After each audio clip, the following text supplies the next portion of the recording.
Dubai যেটি বিশ্বের সবচাইতে বিলাসবহুল রাষ্ট্র এবং বিলাসবহুল এই শহর, পৃথিবীর জমিনের যত দামি দামি ব্যক্তিরা আছে দুবাইতে গিয়ে তারা ভ্রমণ করে, কারণ দুবাইতে রয়েছে পৃথিবীর সবচাইতে উঁচু টাওয়ার, যেটাকে বলা হয় বুর্জ খলিফা। আপনারা জানেন তো সবাই, এই বুর্জ খলিফা 165 তালা না যেন 66 তালা, পৃথিবীর সবচাইতে উঁচু টাওয়ার। এখানে উঠে মানুষ পৃথিবীর সৌন্দর্য দেখে, যে টাওয়ার ম্যাককে উপরে ছাড়িয়ে গিয়েছে। এই বিলাসবহুল রাষ্ট্র, যেই দেশে এসি ব্যতীত কিছুই নাই, যেই দেশ মরুভূমির অঞ্চল, মানুষ দামি দামি গাড়ি নিয়ে সেখানে চলাফেরা করে, এই বিলাসবহুল একটি রাষ্ট্র যেটিকে বলা হয় পৃথিবীর জমিনের ছোট মোটো একটা জান্নাত। দুবাই শহরের মতো এত সুন্দর শহর পৃথিবীতে আর আছে? এই দুবাই শহরকে গত মঙ্গলবার দিন ফেসবুক সোশ্যাল মিডিয়ার মাধ্যমে দেখতে পেয়েছে মহান আল্লাহ তাআলার এমন এক আযাব এসেছিল, ঘূর্ণিঝড় এসে গোটা দুবাইয়ের জমিনকে তলিয়ে দিয়েছে। কথা বলেন ঠিক না? গোটা দুবাইয়ের জমিন পানির মধ্যে থই থই, তাদের দামি দামি গাড়িগুলো বাড়িগুলো পানির মধ্যে যেন নৌকার মতো ভাসছে। মানুষগুলো আত্মহারা হয়ে চিৎকার করতেছে। গত 75 বছরের মধ্যে দুবাইয়ের জমিনের মধ্যে এত বড় ঘূর্ণিঝড় তারা কোনোদিন চোখে দেখেনি। এই আযাবের পিছনে নিশ্চয়ই কোনো কারণ আছে না নেই? কথা বলেন, আছে না নেই? কারণ আল্লাহ তো অতি তিক্ত হয় মানুষের উপর আযাব ছেড়ে দেয়। আমি যখন গবেষণা চালাইলাম যে কেন আল্লাহ তাআলা এই আযাব দিলেন, আমি খুঁজতে খুঁজতে দেখলাম 2023 সালে দুবাইয়ের জমিনের মধ্যে দুবাইয়ের যে শায়েখরা ছিল আরব আমিরাতে, তারা দুবাই জমিনের মধ্যে হিন্দু মন্দির স্থাপন করেছে। কথা বলেন ঠিক না?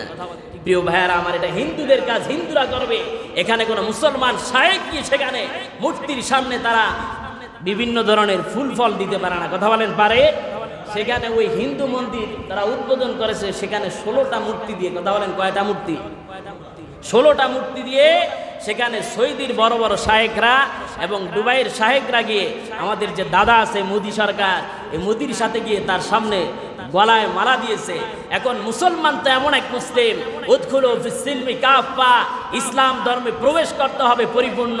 ওয়ামাইয়াত্তাকি গায়রাল ইসলামি দীনান ফালা ইউকবালা মিনহু, ইসলাম ধর্মকে বাদ দিয়ে পৃথিবীর জমিনের কোনো হিন্দু বৌদ্ধ ইহুদি নাসারাদের ধর্মকে সাপোর্ট তো দূরের কথা, তাদের সাথে গিয়েও ফুল ফল দেওয়ার কোনো অধিকার নাই। কথা বলেন ঠিক না? যারা এই ধরনের কার্যকলাপ করবে তাদের উপর নিঃসন্দেহে আযাব চাপিয়ে দিবেন কে?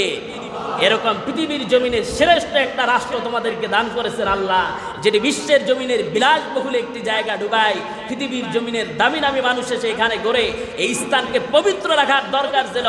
যারা হিন্দু মন্দির উপস্থাপন করে এই জমিনকে অপবিত্র করেছ, তোমাদেরকে তো পানি তো দূরের কথা, আগুন দিয়ে তলিয়ে দেওয়া দরকার ছিল কার? কথা বলেন, দরকার ছিল কার? আযাব তো ছোট দিছে হবে আল্লাহ তাআলা, যে দেখ আমার আযাব কত বিশাল আযাব, আসাদ্দিল আযাব, আমার আযাব তো অত্যন্ত কঠিন। দুবাইয়ের জমিনে গোটা বছরে বৃষ্টি হয় মাত্র 24 মিলিমিটার। ওই দিনে কয়েক ঘন্টার ব্যবধানে 80 মিলিমিটার বৃষ্টি হয়েছিল, যেটা কয়েক বছরের মধ্যে দুবাই শহরে হয় না। আপনারা দেখছেন না খবরে? এমন অবস্থা করছে, গাড়িগুলো মনে হয় নৌকার মতো বেশি এসে যাচ্ছে। প্রিয় উপস্থিতি, জহারান ফাসাদু ফিল বাররি ওয়াল বাহরি বিমা কাসাবাত আইদিন নাস, জলে এবং স্থলে যত আযাব দেখো, তোমরা ভুলে যাও না এগুলো তোমাদের হাতের কামাই।